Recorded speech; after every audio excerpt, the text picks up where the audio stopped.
We're all mimes in some way or form, acting out our passions, beliefs, or dreams, basically who we are, and all without words, whether we realize it or not. On this podcast, I speak with a few good folks who have an idea of what their particular mime is and talk about it here with me on Meet the Mimes. I'm your host, Zeno T, and thanks for listening.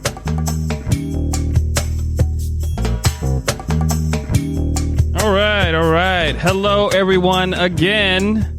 I'm here with my good friend, Patrick, and we're here to talk about some stuff. How are you doing, Patrick? Man, I'm doing great. How you doing, Zane? Pretty good. Enjoying it, man. I'm so glad that you were able to come last minute, and I know you're a busy man. Thanks for having me. Yeah, man. So how are things going in your world? Oh, man, it's crazy. You know, the whole world's crazy right now. Yes. But yes. I lead a busy life regardless, you know. Yeah. So, kind of like segueing into this real quick. Again, thanks for coming on the show. But I had a question. What's your mime? What is it that gives you, I guess, your vision, your drive, what are your dreams? You know, or maybe I'm answering this for you, but what is your mime? What is your mime? Well, where do we start? I'm kind of like the person who, if it can be done, you can do it. Just as long as you believe in yourself. If you get knocked off the horse, you get back up and get back on, and you go on. Yeah. I mean, I kind of have that motto in life. I believe that you set your mind to it, you can do it. Yeah. And I've proven that in a few things I've accomplished in my life. And okay. People have asked me like, "Hey, how'd you do that?" I said, "Well, I just put my mind to it, and here I am." Wow. And sure, I mean, my mind works a lot. My wife can tell you that. She's like, "Do you ever not thinking about something?" I'm like, "No, I'm always thinking of a better way to invent the wheel, I guess you'd say." Wow. So, That's cool. I mean, so your mime is putting forth the effort and not stopping until you're able to at least see, I guess, what you have in mind for it. And I think it's really cool that you mentioned that you might do something, but then you're always thinking of how can I redo this, or how can I improve on what I've already done, or because it reminds me of like the things that I create, or the things that I try, like specifically like with a song. Whenever I go through the writing process, it's like for instance, the latest one that I'd written for Christmas of 2020, and it was interesting. I actually didn't tell you about how that came about, did I? Okay. No. Oh, wow. Please elaborate. Well, By all please means. don't laugh at me. Should I promise? You don't have to. Actually, I was dreaming, and in the dream, I was talking to this young lady. She was Latina, actually. Interestingly enough, I don't know. And I was like, oh man, I was attracted to her. I was just like, dude. And the interesting thing was, oh man, that's not the Christmas song. It's another one. Okay. Apparently, I don't know what I'm talking about. Okay. And I can't even remember the name of the song. It's just so bad. But let me bring you back in a little bit there. I was just thinking about two songs that I'd written and the mental process, because they're the most recent ones I'd written. Let me go with the Christmas song first. The Christmas song. What is the Christmas song about? Anyway. Christmas? I don't know. For some reason, my mind is just mixing things together. But the Christmas song, I wanted to write something for Christmas of 2020. And I had no idea what to write about, because 2019, I wrote a song. It's called Why I Hate Christmas. Remember that one? Yes. And you're like, what's this about? And I remember that text. I was like, this is great. And but this year it's just like, what can I talk about? Because it's like it's or not, it's a pandemic going on. There's nothing joyful. Everything's crazy. I was like, that doesn't sound like a Christmas song to me. No.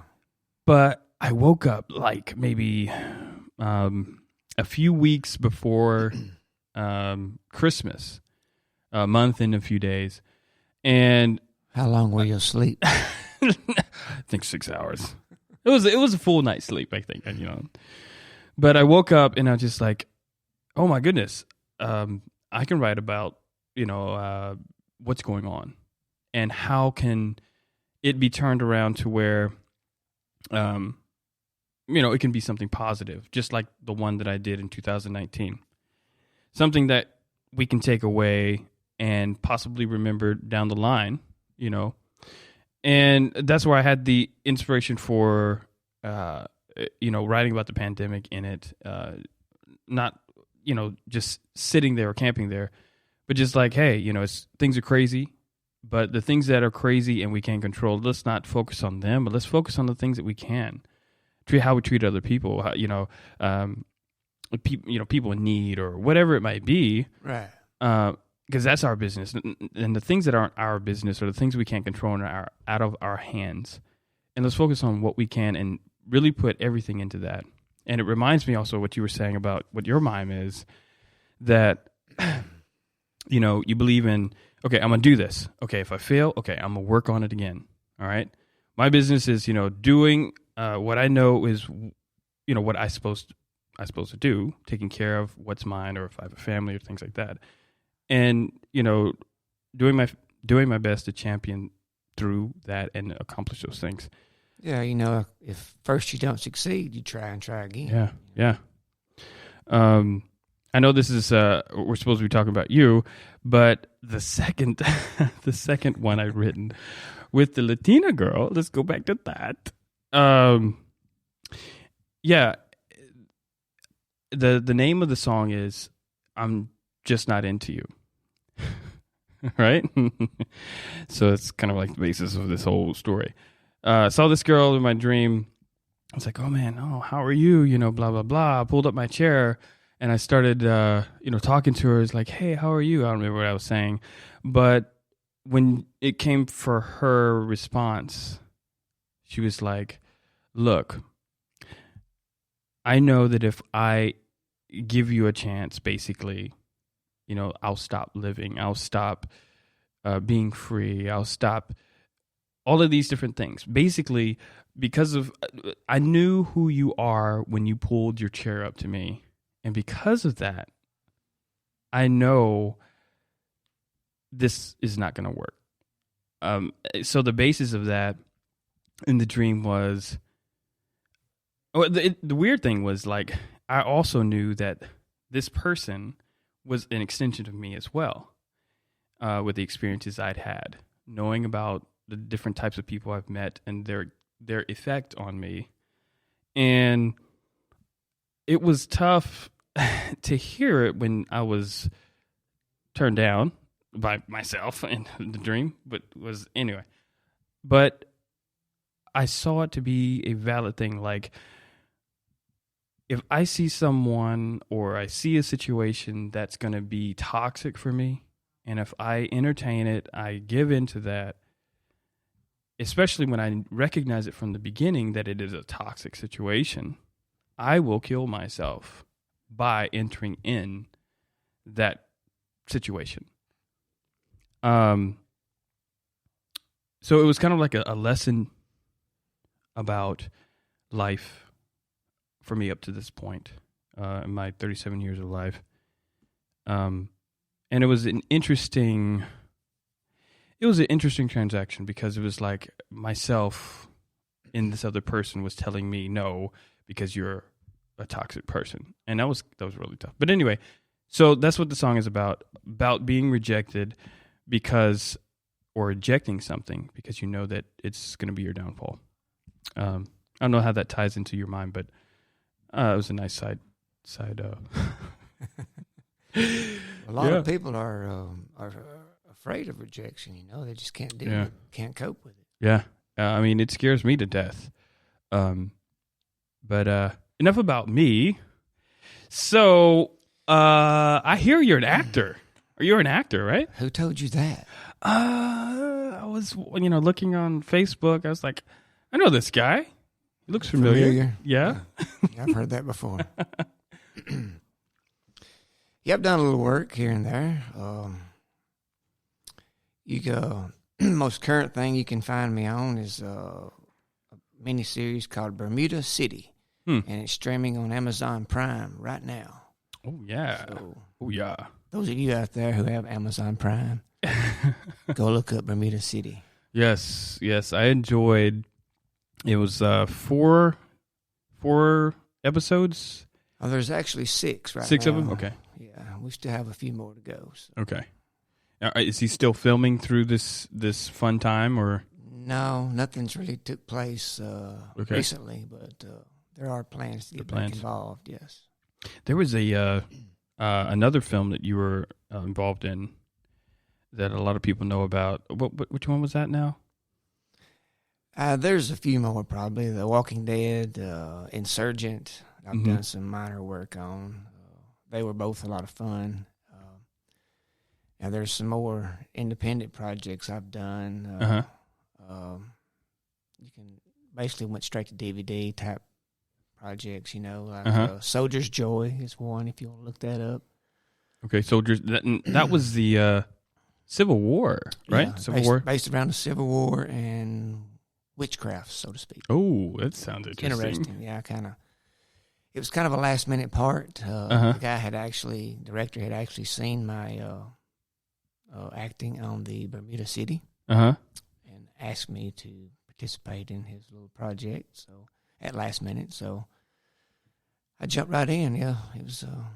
We were supposed to have some more other projects lined up, but due to COVID and due to I think financial issues is, of course, one of the big issues. And anybody trying to get started in film, it's just like all the starving musicians out there. Everybody's trying to make it. I know what that's about. Yeah, man. So wow. Everybody helps each other out, and you do what you can do to get by and to get to that point where we're all dreaming of. Yes. Have you been recently able to do anything with your passion of acting? I haven't really. I have auditioned for a couple of things, but nothing promising. I had a part. It's going to be filmed in Mississippi. It's sort of a Western. Ooh. It was going to be filmed around the Natchez Trace. Okay. Down in Mississippi. Yeah. I had a role for that, and then the whole thing just kind of fell apart when the pandemic happened. Oh man, yeah.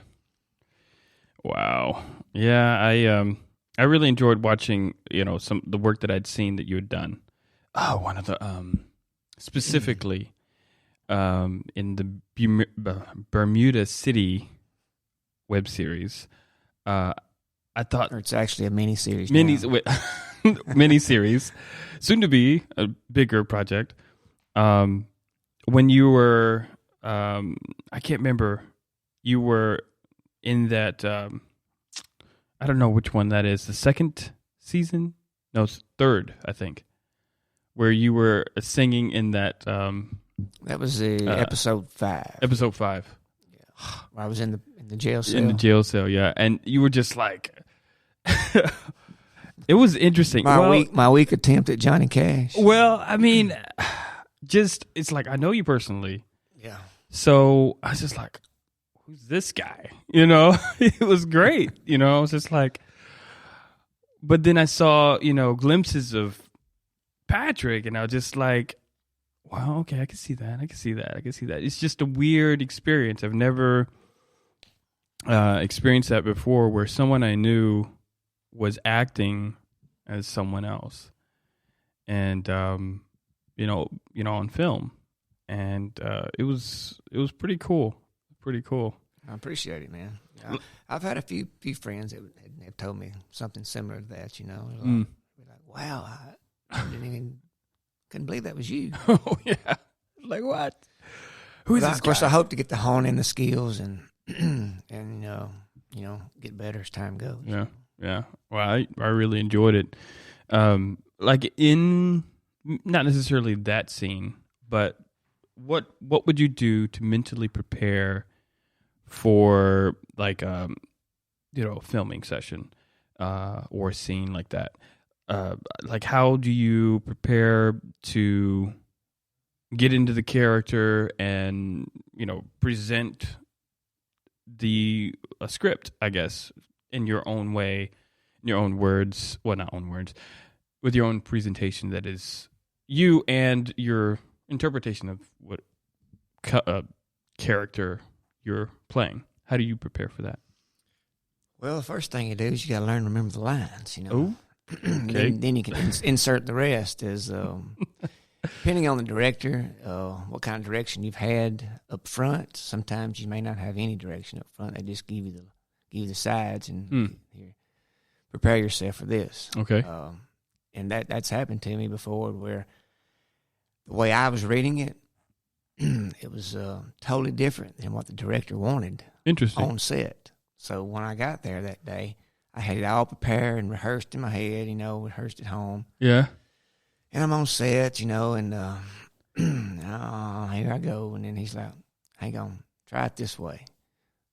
I'm okay. Back to zero, but I pulled it off, and yeah, I did. thought it went well. So. Yeah, it was really cool.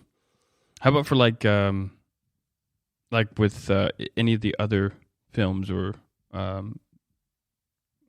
projects you had been on? I mean, is it the same approach that you have, or it's some are different. A lot of them are really like you'd say like B-rated movies, real low budget. It's just fun and games kind of thing. So some of them directors they're just happy with you being there. They get somebody to be involved. Oh man. And others are, which I like the ones that'll come out and actually direct you and tell you this is how I want it. This is what I'm looking for. Try this. I enjoyed that more, that connection with the director. And to me too, it either they kind of bring out the best in you or what they're looking for. Okay. Rather than just turn you loose, because you may not know what the director has in mind. You may not know what the outcome or the ending is going to be of all this, how it's going to turn out, what the plot is. Wow. Sometimes you just know scene for scene. They kind of keep you in the dark a lot. So now, when you're stepping into the shoes of the character that you're playing, is there like a process, like when you're at home, like do they have like a list of their personality? How do they communicate that to you, who that person is? How do they do that so that you can get into a mindset and slip into their shoes, so to speak? Do they? Well, I've had them say like, well, I've got this kind of character in mind, so if you can watch some of his stuff and kind of get a vibe off of that, that sort of thing. Okay. And like I said, some just say, just give you some free reign sometimes and just try to be creative, Yeah, because I mean, as you know, I was interested in checking out some, acting.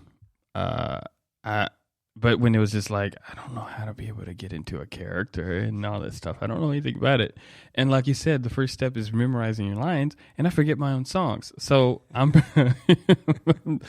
I'm not going to make this happen.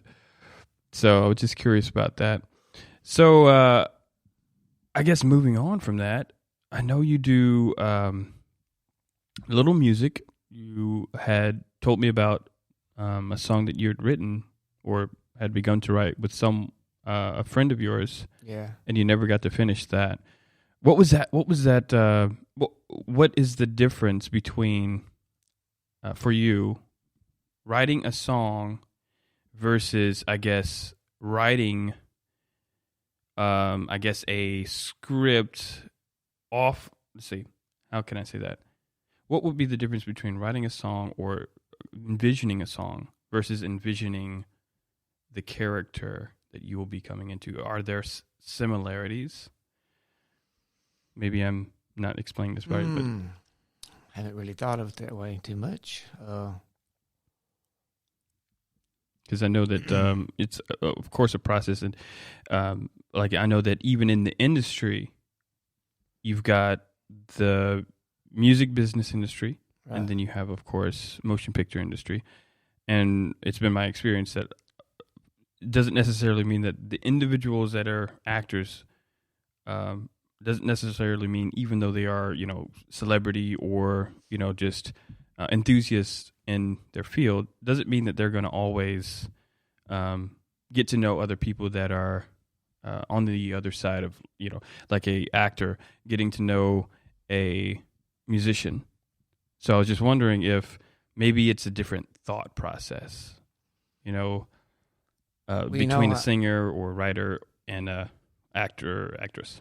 I can't really speak about all of it, but I can say from some standpoints where, like creating a song, sometimes the song has a meaning. It has realism. It's true. Oh, cool. Yeah. Sometimes it's fiction. It's totally made up. Yeah. So, but even though musicians, I notice, the way they get involved, the soul, the feeling, the emotions into their songs, it's a similar thing to acting, I think. Okay. Where you can just picture yourself as that character and become that character. Okay, I can see that totally. Yeah. Like I said, I just don't know much about the acting in that world. I don't know that a whole lot. I mean, a lot about music. As far as I love it, I've been around all my life. I mean, I don't consider myself a musician. I've sang in a few bands over the years, but as far as playing instruments, I'm not that great. I wish. I had some friends of mine from high school that would tell me, like, man, you're the one that got me into playing guitar, man. Wow. I can't believe that you're not. You should be so good, because when we first started out, and these guys are like playing, and they're like playing shows all the time now, and I'm like, it just kind of brings me down a little bit, Oh, no. Dang, I wish I'd hung with it, I will say that's probably one of my biggest regrets, not hanging in there with the music. But wow. even though I love music and I have to have a passion for it, Yeah, I will say this. I think it's really awesome how people that we both know, they will always describe you as a walking music encyclopedia. That you know everything. Yes, that you know everything about just music and just like not really random, but just facts that a lot of people would just pass over. And that's one thing I really admire about you is that, just like your library at your house of all those CDs, it's just it's like what's in your mind. You know a lot of history, know a lot about things that a lot of people like I said pass over, and that I think that's really cool. So I guess in a way, you're able to live out or live through the things you have heard about and read about musicians or bands or that still makes you some sort of like a rock star still, music is what feelings sound like. Ooh, music. Okay, say that again. Music is what feelings sound like.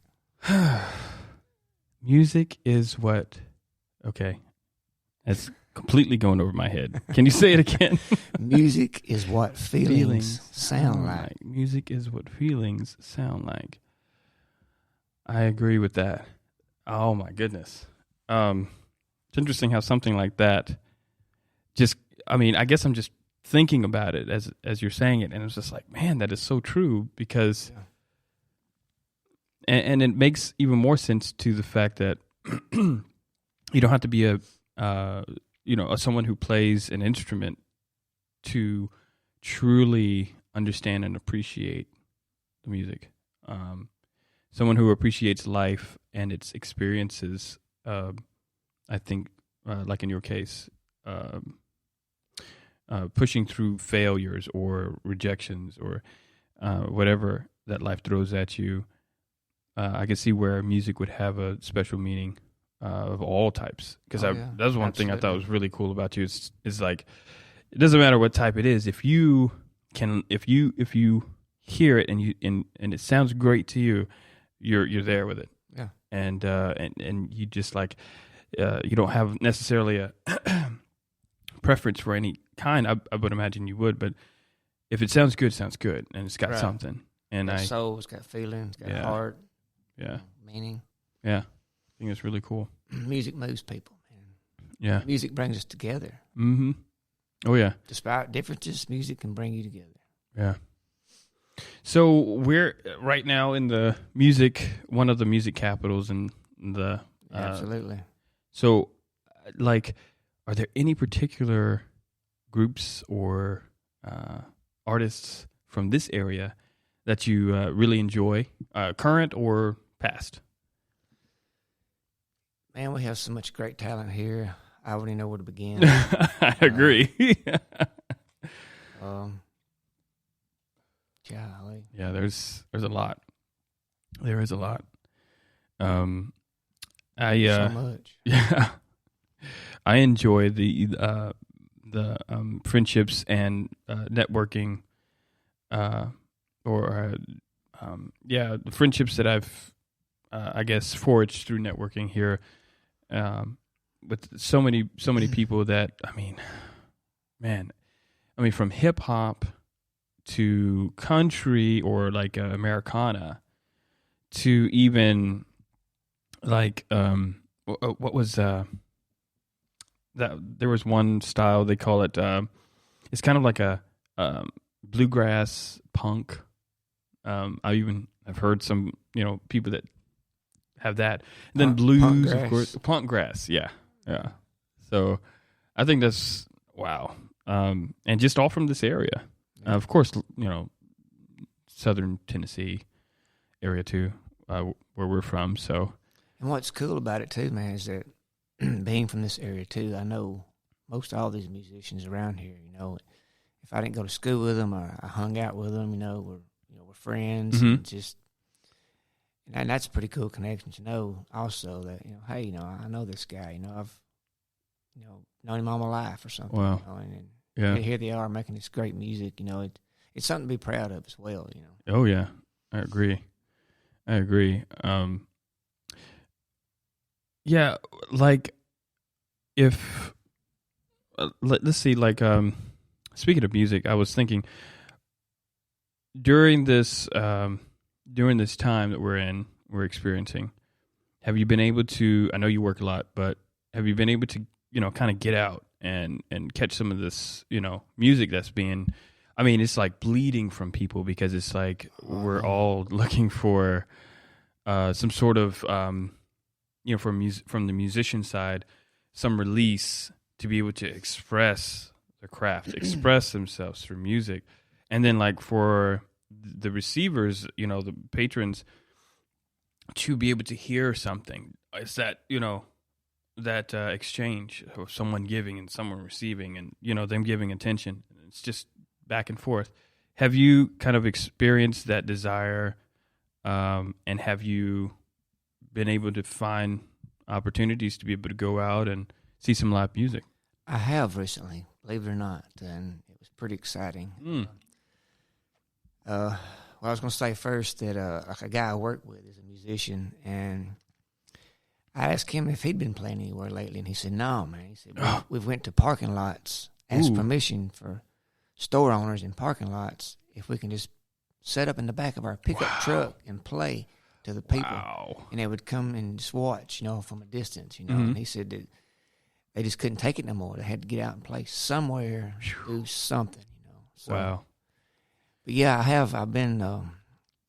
I've got to go to a few shows here recently, and it was pretty exciting, weird, odd, and unusual, but exciting at the same time. I went to the Ryman recently. Okay. To see a band, and it was a couple of blues musicians. Okay.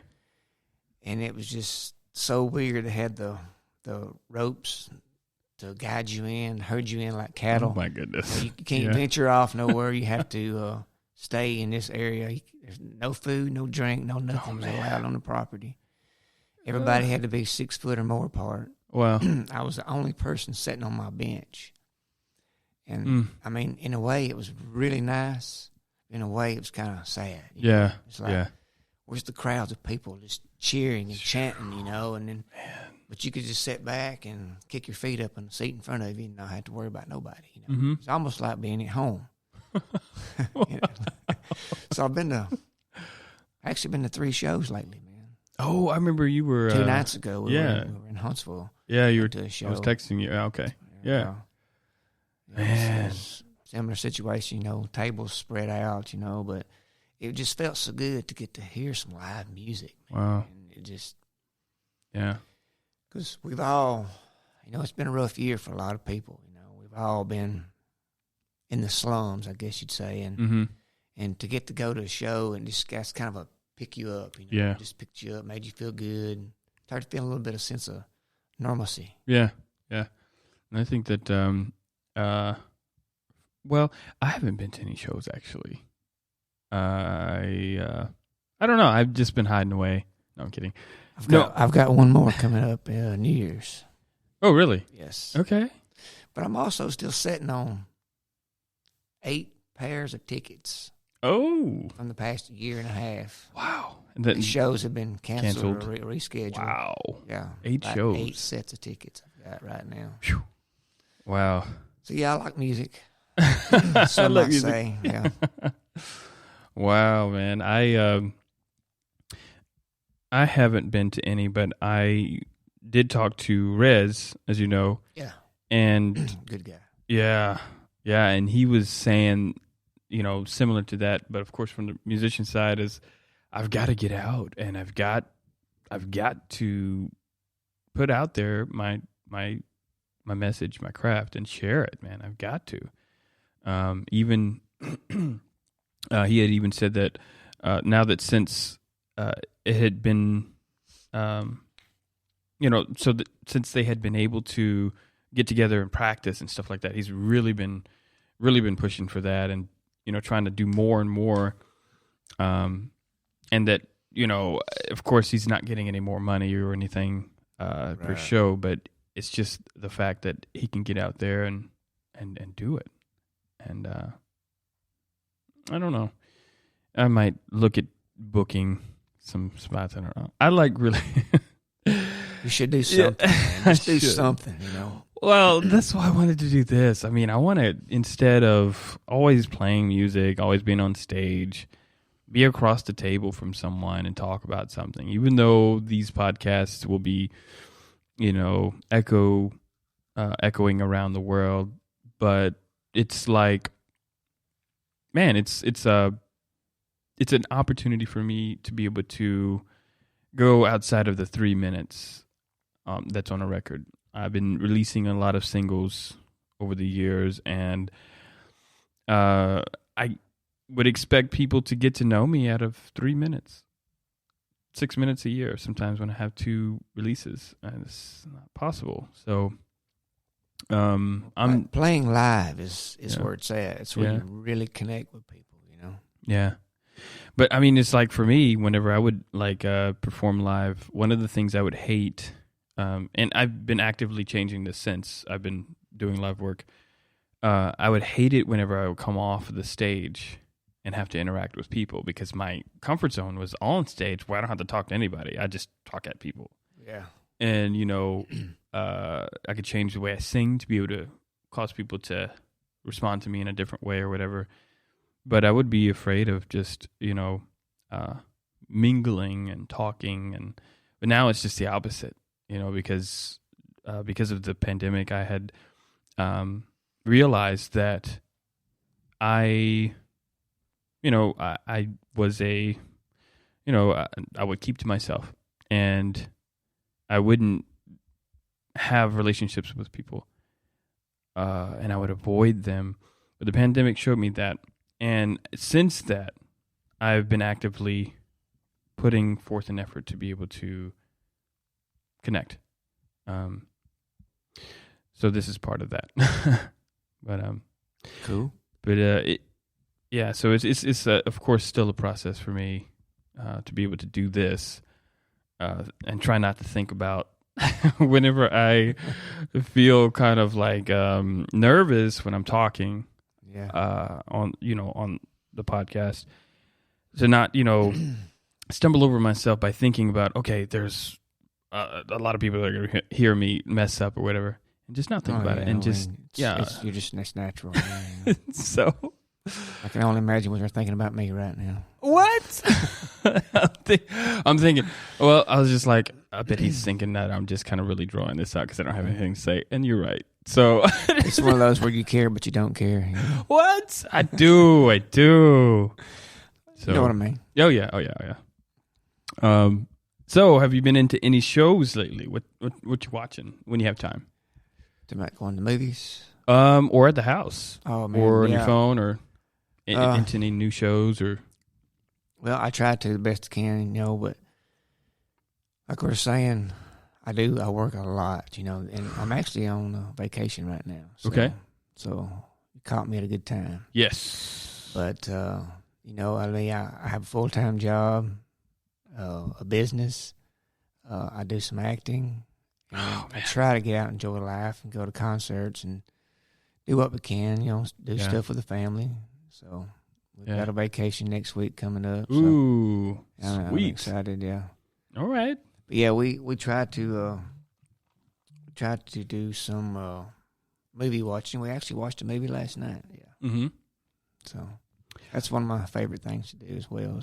I love watching movies. You know. Do you like analyze the actors' approaches? You know, to scenes or to characters? Do you glean from like what you're watching? I mean, because I'm try like to that. learn. Yeah, what you're saying? Because yeah. Because I mean, it's like whenever I'm at a concert, I'm constantly just analyzing. Oh, I like the way he did that. You know, or I like that the way that he sang that word. I never thought about doing it. You know, so when you watch movies, do you do that as well, or? Yeah, I do. You do, and I'm critical as well. You know. Oh, nice. Yeah. You like call them out on their stuff, like, man, that was lame. Come on. Yeah, and I know if they deserve it, you know, they'll get it. You know. and I'm talking about not just if it was bad, but I mean like if they did an excellent job, man, I can see. I'm like, man, you know, he deserves an award right there. Wow. Okay. And I'd be like, well, other times it might be lame, you know. Mm-hmm. Tough crowd. Yeah. Tough of course, crowd. I guess we all criticize ourselves just as bad, you know. Yeah. Yeah, I know I do. I don't like to hear myself talk either, so. You don't? No. Oh, man. I do not. I've got that southern voice, you know, so. I do too, though, so. But it's not, you don't notice it, though. I mean, it's bad unless you're on a mic or you hear your voice back on a phone or something like that, you know. Wow. I think it's cool. I tell people a lot, you know, because I practice a southern voice, and I'm like, man, I think I could be a country singer. And they're like, no. I don't think you have it. It's not that deep. Nope. Because with that one song, that you one have to country, put effort into it. yes, it's so tough, man.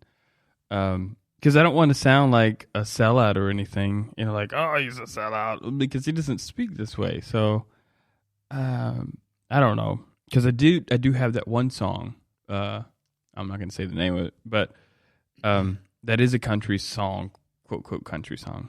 And I've been trying to figure out how to be able to release it, because it's like it doesn't match with anything that I do. So I'm just... Yeah, I'm still waiting to hear it. Had I not sent it to you? I don't think so. No. Oh, man.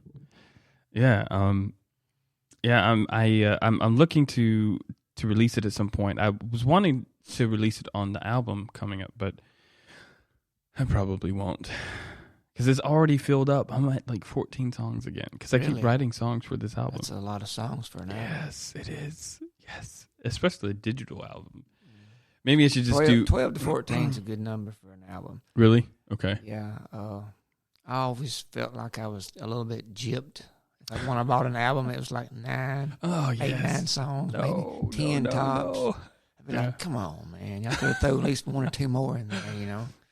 Yeah, and I'd heard that for it to be considered an album, it has to be at least 7 songs. I was like, what? No. Yeah, I think most EPs are, 5? Mm-hmm. I was just like, no way, man. It's got to be at least, I'd say 10. At least a At minimum least, of 10. yeah. Yeah. But I prefer a couple more, but yeah. 10's good. Has Mike Ferris been doing any I know I watched some of his stuff through the whole pandemic. He Okay. did some live performances from his home. Okay, I'd seen a couple of those. Yeah, those were good, and yeah, it was a lot of fun. He's actually he just did his usual Christmas special. Oh, okay. I was wondering if he was doing one Wait a minute, what's the date? or had done one. It may be this week, Okay. but he did 2 shows and they were both sold out. Ooh. And that was online, or? I didn't go this year. It's probably the first year I haven't went Okay. in a while. Where was it? 3rd and Lindsley. 3rd and Leslie. Oh, okay. Okay. Yeah, I really want to go out and I want to see movies and stuff, but I'm scared to go into theaters, but I'm going to go. Well, some theaters aren't even open yet, you know. Yeah. The one in Lawrenceburg is. Yeah. Yeah. So. Excuse me. My voice, I got allergies and it. Oh, no. Yeah, my voice. Oh, Crazy. no. But we went to Lawrenceburg the other night. We did the traditional family movie we watch every year. Yeah. National Lampoon's Christmas Vacation. Oh, my goodness. They were showing it there? Yes. So we went to the movies and saw it, and it was great. Wow. I ain't seen that We in had a good years. time. It's so great. I remember I'd seen it. I didn't get it when I was younger, but I definitely want to check it out. You know, being an adult, I know make more sense. But yeah, I also would like to see. Well, I've seen that one, but I want to see. Have you seen any of the Christmas Carol? The Christmas Carol, like with Which Patrick one? Stewart, the one with Jim Carrey. Oh, yeah. No, I haven't seen that one. Okay. I haven't seen any of them, and we actually were at church, and they had like something for the lesson or the talk, and it had to do with the different ones: Christmas past, Christmas present, Christmas future. I don't know. I was just saying, it'd be cool to check out some of those.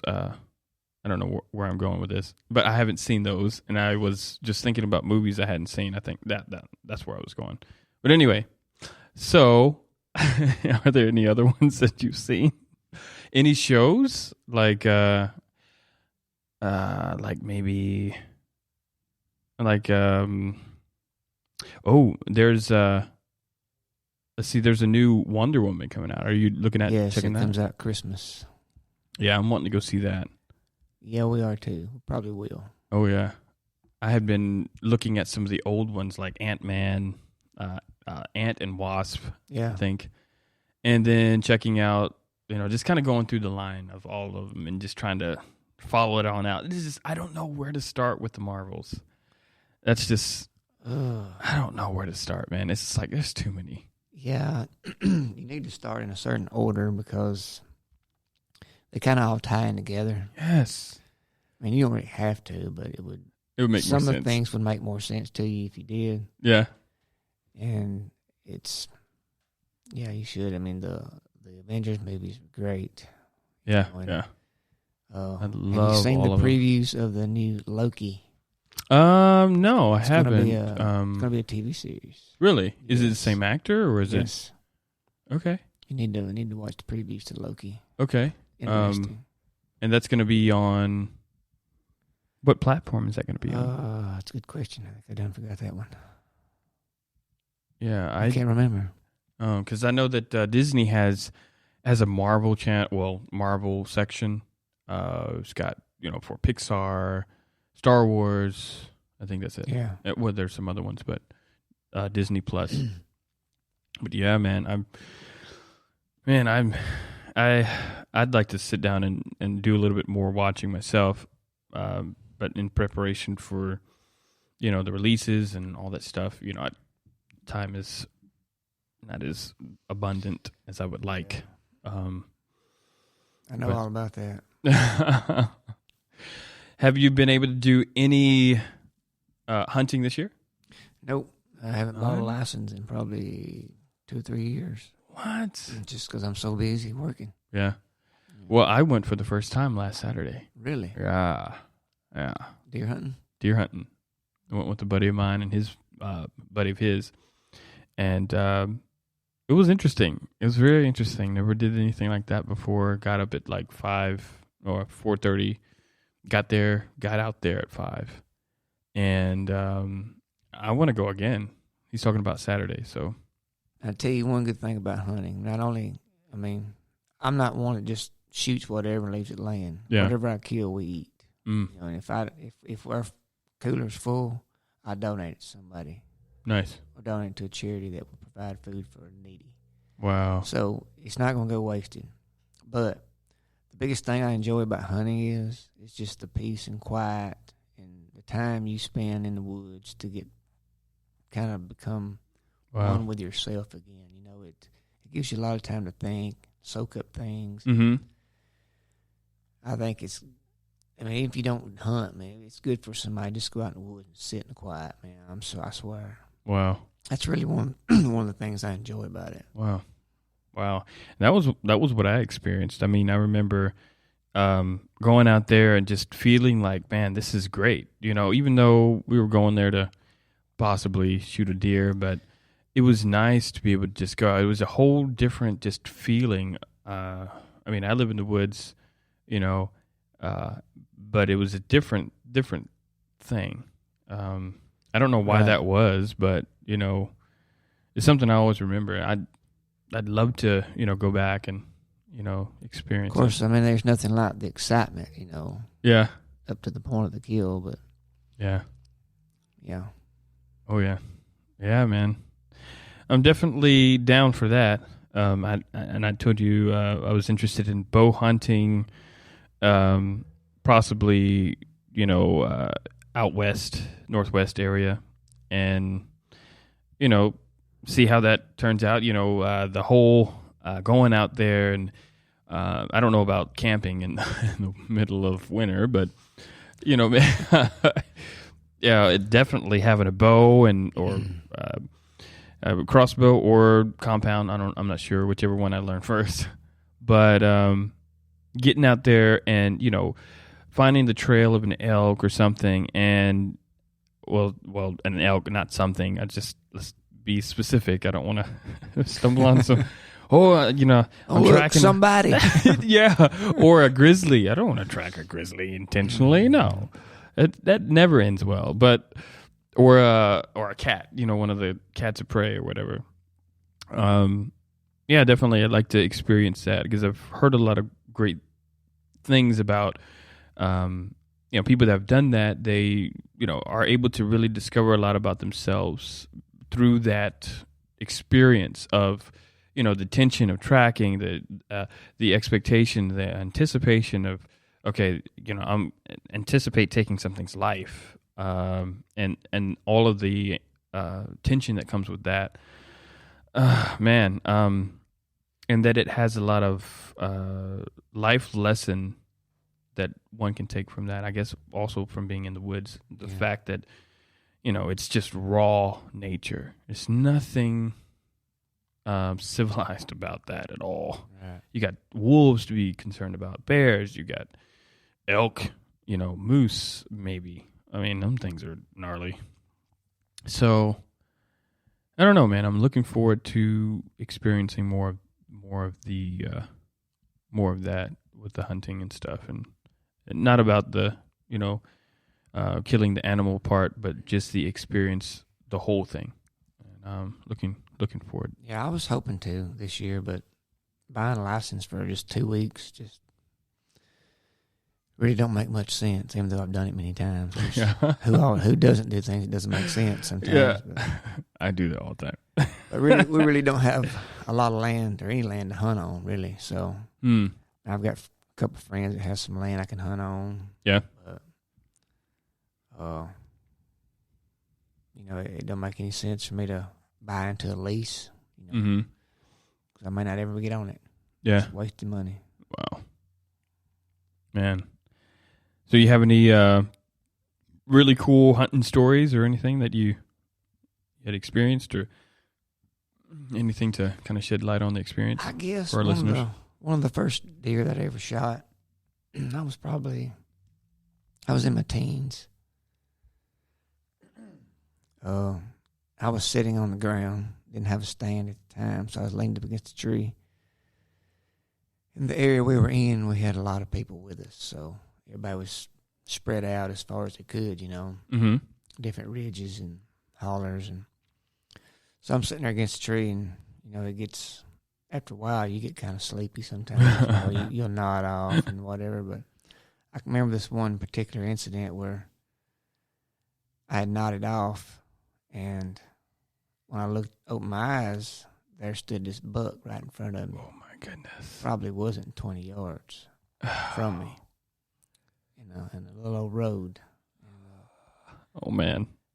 And I hear my gun's like down, so I still got to think, I got to raise this gun up and aim it at him without him seeing me. So here I am.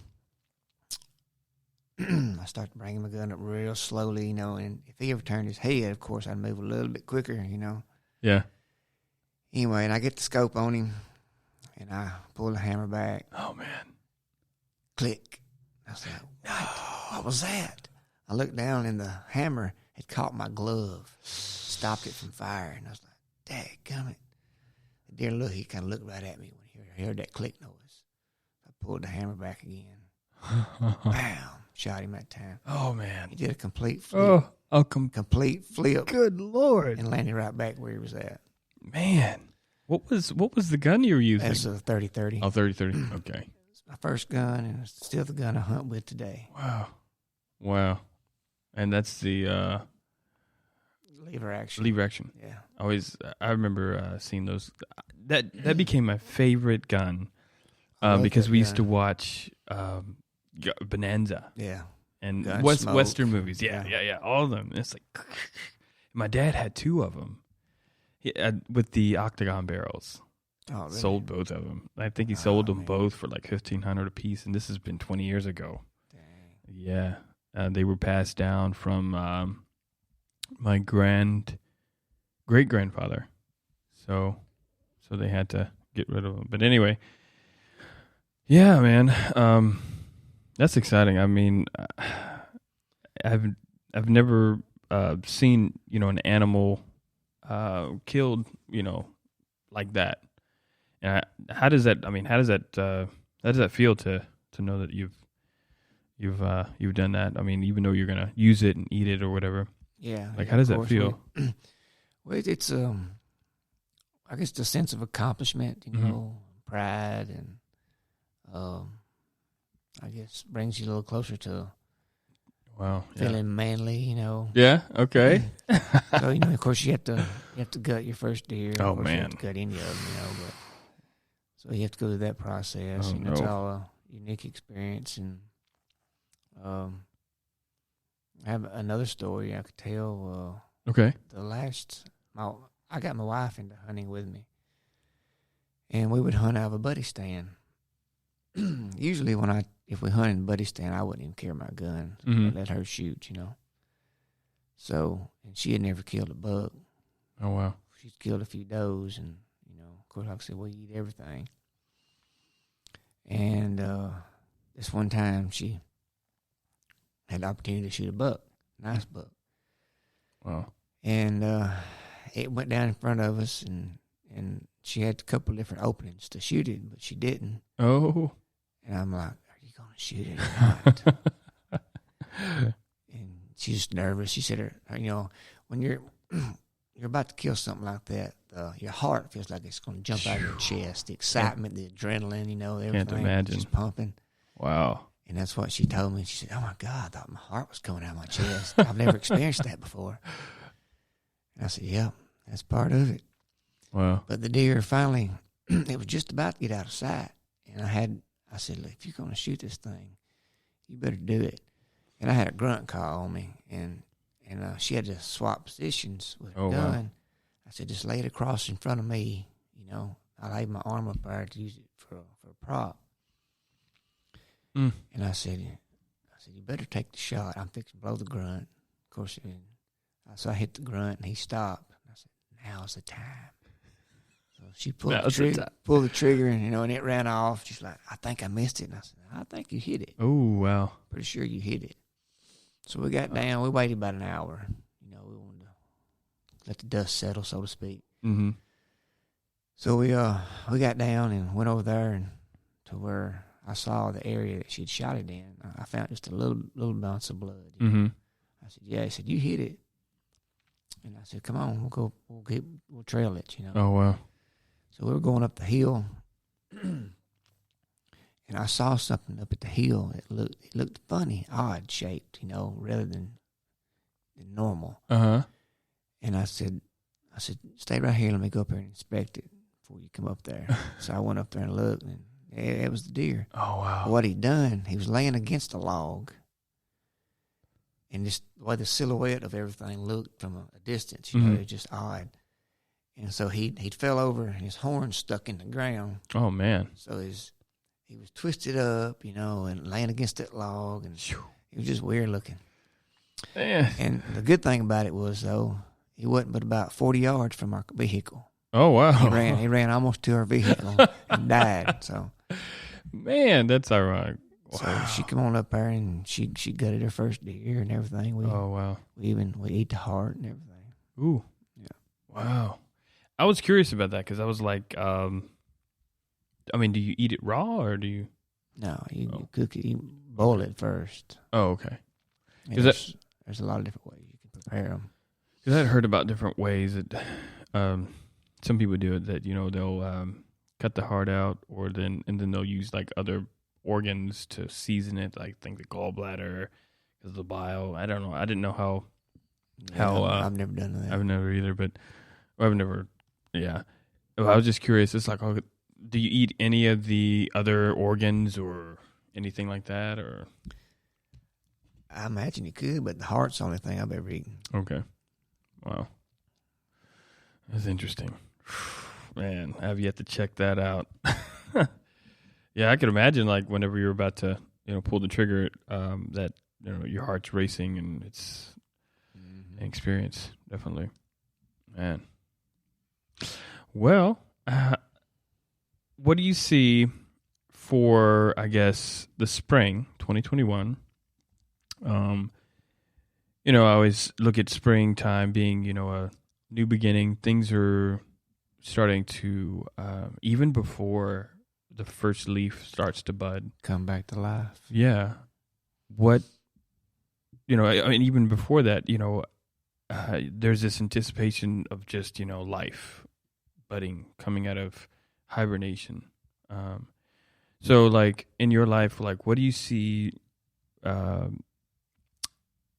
what, in accordance to, I guess, your mime, how, I guess, can you see things budding or new things taking place or things that you've already done and maybe through this time have become like the winter, everything's dormant, everything's underground, everything's, just staying still. So how do you see your life for spring 2021 budding and coming out of hibernation? What do you see for yourself? Excuse me. Well, it's been a very unusual year, that's for sure, and I've had my share of issues this summer, or the whole year rather, on many levels. Definitely been a learning curve, so I am looking definitely for a fresh start. There's been, I guess, some things have been more eye openers. I'm going to live life a little more than I have been. Most of my life I've worked. I've had so many irons in the fire. That. Oh yeah. I'm just like my brain. I'm going. I'm always doing something. So I'm going to try and slow down a little bit more and focus on other things, more important things, family, living life, seeing things I've never seen before. Just Nice. that kind of stuff. Okay. Yeah, I for mine, the release of my first full length album, I'd like to also do a little travel, maybe go to Mexico or get a friend down there I want to go see and visit with a couple friends, and just do a little bit of a travel time.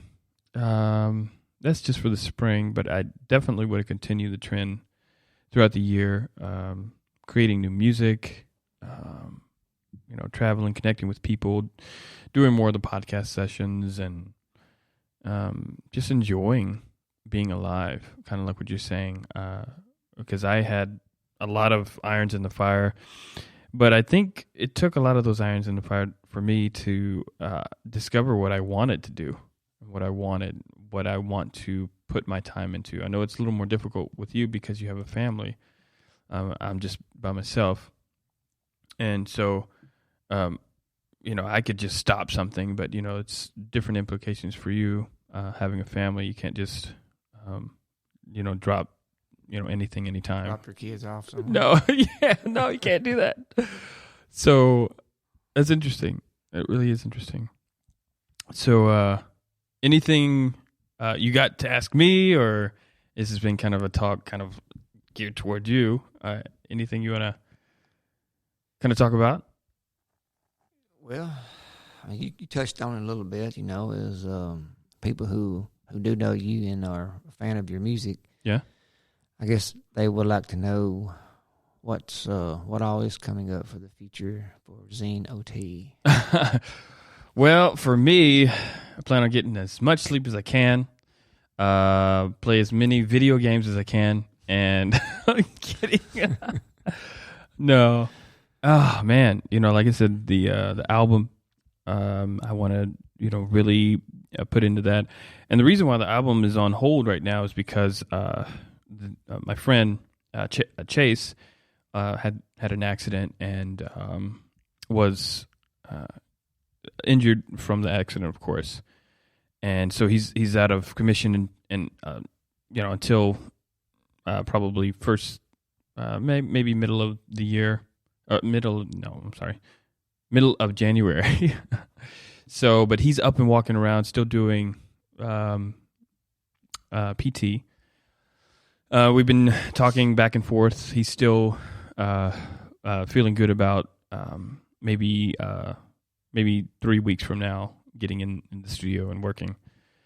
But that is on the horizon. Of course, the podcast here. I'm trying to figure out ways to be able to flesh it out and build on what I've started with it. And then, I really would like to start doing some just really online stuff. I'd like to do some stuff in person, but with me having my business, it's so much more... it's easier for me to just do things online because I don't have to travel. I don't have to go anywhere. And that's why I've been kind of like, okay, I have a little time to do like a live performance. And instead of having to travel an hour one way, I just, push the live button and then I'll do an hour or 15 minutes, whatever. And then push stop. Yeah. Talk to the people that are watching, and that's it. I'm still at the house, and it's so convenient. And I could be like after a long day at work, I don't have to go anywhere, and that's my reason. That sounds a little lazy. Yes, I'm very lazy. I'm just kidding. I totally understand. Yeah. Especially right now. Yeah. I'm not per se, concerned about the COVID thing. I live by myself. So, but I'm considerate of other people. But it's just I don't want to travel and do that. I remember when I started playing live, it was at a coffee shop, and just that whole grind of getting there and doing the setting up and all this. I don't know. I just got tired of it. I just really got tired of it. And maybe it was that I didn't feel the appreciation, maybe, but it was like, I think that's probably what it was, because what I crave is like the small, house concert type thing. Small settings. Yeah. Even if I share the stage with 15 other artists, I don't care. I just want the small stage and at a house concert or something like that, where people are there for music, not there to eat. They might eat there at a house concert, but they're there for the people that they're friends on stage or people they've heard of that are on stage. Small house, like 30 people or something. And it's just, I'd love to do like go on what do they call those, touring. I'd love to do that, invited to a house concert, with maybe a couple other artists and play music and go from house to house to house to house. I'd love that more than any other type of opportunity, in terms of like playing at, a bar or, bar restaurant, stuff's like, ugh, I don't know these people. It's ridiculous. But, yeah, I see where you're going. Yeah, I like that intimacy, man. Those new people, though, that's the ones that need to hear you. I know. I need to get over myself. Is that what you're saying? I think that's what you're saying. Maybe just a little bit. It's not all about me. I can see kind of like, that whole stage set up and the packing up and traveling. And, yeah. I can see how it's monotonous, but you're doing what you love, what your passion is. And it's kind of like, let's just say, for example, you're in love with someone, mm-hmm. and this someone has a child from another person. So, oh boy, when you accept that person, you're accepting that child as well. Mm.